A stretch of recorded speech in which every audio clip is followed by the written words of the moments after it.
સફર તો એક જ હોય છે, પણ જીવન એક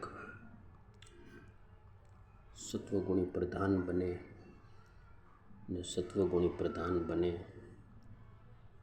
ને આપણે એ સત્વગુણી પ્રધાનપણાની અંદર જીવનની અંદર ઓતપ્રોત થઈએ તો પરમાત્માની નજીક વધારે જવાય.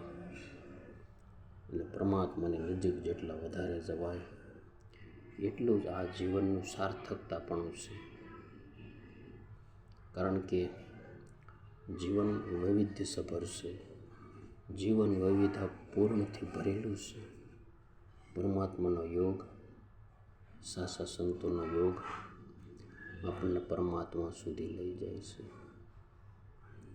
માટે પરમાત્મા તરફ આપણે ગતિ થાય એવા સંતોનો યોગ રાખવો, એવા ભક્તોનો યોગ રાખવો. કારણ કે એનાથી મોટો આ દુનિયાની અંદર કોઈ નથી. એટલા માટે દેવાનંદ સ્વામી ફરી ફરી ગાય કે તારે રહેવું ભાડાના મકાનમાં, હે જીવાત્મા, આજ નહીં તો કાલ ઉઠીને જવું જરૂર પડશે. અહીંયા કોઈ કાયમ રહેવાનું નથી. ચક્રવર્તી રાજાઓએ પણ વિદાય લઈ લીધી, તો આપણે તો કઈ હેસિયતમાં? માટે પરમાત્માની સાથે હેત બાંધવું, તદાત્મક પણ વધારવું.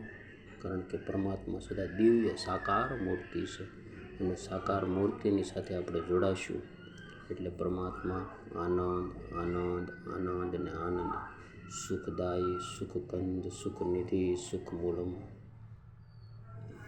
આ પરમાત્માની બધી શક્તિઓ છે, અને પરમાત્માની બધી શક્તિઓ આપણી સાથે જોડાયેલી રહેશે.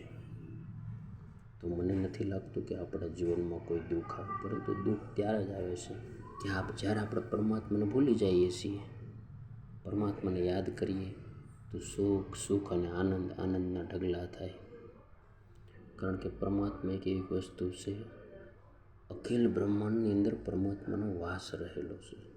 અને પરમાત્માનો વાસ રહેલો છે એટલે તો પરમાત્મા આપણને સદા સુખદાયી અને આનંદનું મૂળ લાગે છે.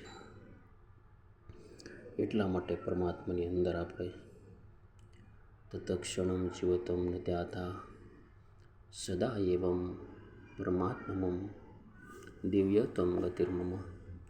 આવું પરમાત્માની અંદર સુખ રહેલું છે, અને સુખના નિધાન, સુખના દાતા પરમાત્મા છે. માટે ફરી ફરીને વાત કરું કે ભગવાનની અંદર હેત કરવું, ભગવાનની અંદર પ્રીત કરવી, ભગવાનની અંદર હેત કરવું. કારણ કે સદા સુખનું મૂળ, સદા સુખના ધામ, સદા સુખના નિધિ પરમાત્મા છે. પરમાત્મા જય જય સ્વામિનારાયણ, સ્વામિનારાયણ.